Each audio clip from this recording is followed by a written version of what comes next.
नमस्कार. आज आपण पाहणार आहोत RTS right to public service म्हणजे महाराष्ट्र लोकसेवा हक्क अधिनियम कायद्याची लिंक कशी भरायची आणि आपल्या शाळेचं रजिस्ट्रेशन कसं करायचं. तर सर्वप्रथम आपणास आपल्या गट शिक्षण अधिकारी कार्यालयामार्फत जी लिंक आली आहे रजिस्टरसाठी, ती लिंक आपण ओपन करून घ्यायची. लिंक ओपन झाल्यानंतर अशा प्रकारची लिंक ओपन होईल. लिंक ओपन झाल्यानंतर सर्वात प्रथम आपणास आपल्या मुख्याध्यापकाचं नाव इथे टाकून घ्यायचं आहे. मुख्याध्यापकाचं नाव टाकून झाल्यानंतर आपल्या मुख्याध्यापकाचा जो ईमेल आहे, जो आपण नोंदवलेला आहे शाळेसाठी, तो ईमेल इथे टाकायचा. ईमेल झाल्यानंतर मुख्याध्यापकाचा मोबाईल नंबर इथे टाकायचा. मुख्याध्यापकाचा मोबाईल नंतर टाकल्यानंतर इथं सगळ्यात महत्त्वाचं येतं डिजिग्नेशन किंवा आपला काय रोल आहे, यामध्ये सिलेक्ट करताना आपणास इथं 4-5 ऑप्शन येते. Chief commissioner, designation officer, first application officer. तर आपण कोण आहोत? Designation officer. म्हणून आपण डिजिग्नेशन ऑफिसरला क्लिक करायचं आणि खाली ओके म्हणायचं. त्यानंतर पुढचा राखाना आहे फॉर्म प्रिमायसेसमध्ये जाऊन आपण जर पाहिलं तर आपल्याला कुठला फॉर्म भरायचा आहे, तर आपला फॉर्म नंबर 3 भरायचा आहे. तर इन्स्पेक्शन फॉर्म नंबर 3ला क्लिक करायचं. त्यानंतर पुढं आपलं डिपार्टमेंट सिलेक्ट करायचं आहे. आता आपण जसं खाली जाऊ तसं आपल्याला तिथं आपलं डिपार्टमेंट दिसेल. तर आपलं डिपार्टमेंट कुठलं शोधत राहायचं. तर आपलं डिपार्टमेंट ह्यामध्ये आपलं डिपार्टमेंट आहे school education and sport department. आपण इथं याला डिपार्टमेंटमधून school education and sport department निवडून घ्यायचं. त्यानंतर आपल्याला ते विचारतं सब डिपार्टमेंटवर क्लिक केल्यानंतर त्यानंतर आपण डिव्हिजन सिलेक्ट करायचं आहे. डिव्हिजन सिलेक्ट करताना आपलं डिव्हिजन आहे नाशिक, म्हणून आपण नाशिकला सिलेक्ट करायचं. नाशिक सिलेक्ट झालं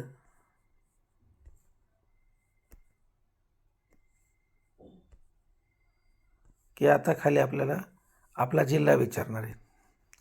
जिल्हा विचारताना आपला अहमदनगर जिल्हा आहे, आपण अहमदनगर जिल्हा सिलेक्ट करू, ओके म्हणूया. त्यानंतर खाली आपल्याला तालुका दिसणार आहे. तर आपला तालुका कुठला? कर्जत, म्हणून आपण कर्जत सिलेक्ट करू, ओके म्हणूया. आता आपला इथं तुम्हाला वाटेल की तालुका दोन सिलेक्ट काय येते, पण ज्यावेळेस आपण तालुका सिलेक्ट करतो त्यावेळेस आपला तालुका सिलेक्ट झालेला असतो. तुम्हाला वाटेल 2 सिलेक्टेड काय आहे, पण तो आपला जिल्हा आणि तालुका सिलेक्ट झालेला आहे. आता आपल्या गावाचं नाव टाकताना जर आपल्या शाळेचं नाव तिथं दिसत नसेल, आपली जर लहान शाळा असेल एखाद्या ग्रामपंचायत अंतर्गत, तर ते ग्रामपंचायतीचं नाव दिसेल. तर आपण ते ग्रामपंचायतचं नाव सिलेक्ट करायचं आणि ओके म्हणायचं. तिथं पण टू सिलेक्टेड असं लिहून येईल. त्यानंतर तुम्हाला जो पासवर्ड हवा आहे तुमचा, तो पासवर्ड टाका. उदाहरणार्थ मी 1 2 3 4 5 6 7 8 टाकला. तुम्ही कुठलाही पासवर्ड टाकू शकता. पुन्हा कन्फर्म करायचा.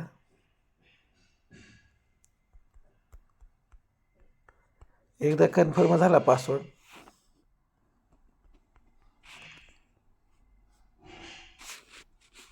की त्याला रजिस्टर म्हणायचं.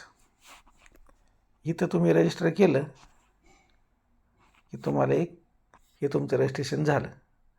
मग परत ॲटोमॅटिक हे पेज नेक्स्ट पेज येईल आणि तुम्हाला इथं ते असं दिसेल.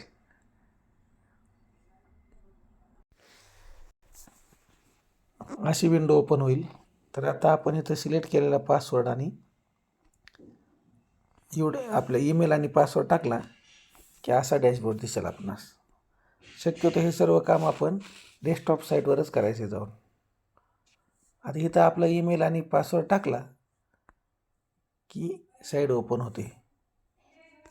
आता साईडला प्रॉब्लेम असेल,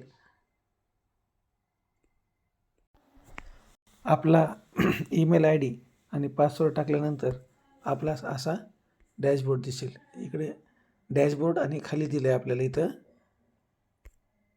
ॲड फॉर्म नंबर 3.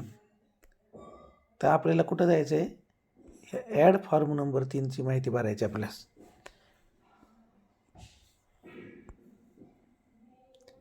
अशा प्रकारे फॉर्म ओपन होईल. हा फॉर्म ओपन झाल्यानंतर येथील संपूर्ण माहिती आपल्याला भरायची. त्यानंतर पुढच्या पानावर जायचं आणि पुढच्या पेजवरनं गेल्यानंतर आपल्या शाळेत काय काय आहे, आपलं स्तर कुठलं आहे. ग्रामस्तर असेल तर ग्रामस्तर लिहायचं, तालुका स्तर असेल तर तालुका स्तर लिहायचं. पण आपल्या सर्वांना ग्रामस्तरच आहे, त्यामुळे आपण ग्रामस्तरच लिहिणार आहोत. त्यानंतर दुसरा मुद्दा आहे, ऑनलाईन सेवा प्राप्त झाल्याच्या प्रमाणपत्रावर महाराष्ट्र सेवा हक्क आयोगाचे बोधचिन्ह आणि घोषवाक्य असते काय. वरील माहिती सर्व आपण संपूर्ण माहिती भरून घ्यायची. भरल्यानंतर परत पुढं नेक्स्ट करायचं. नेक्स्ट केल्यानंतर तुम्हाला इथं माहिती दिसेल. सर्वात जी माहिती आपल्याला भरायची ती माहिती ह्या पेजवर आहे बघा.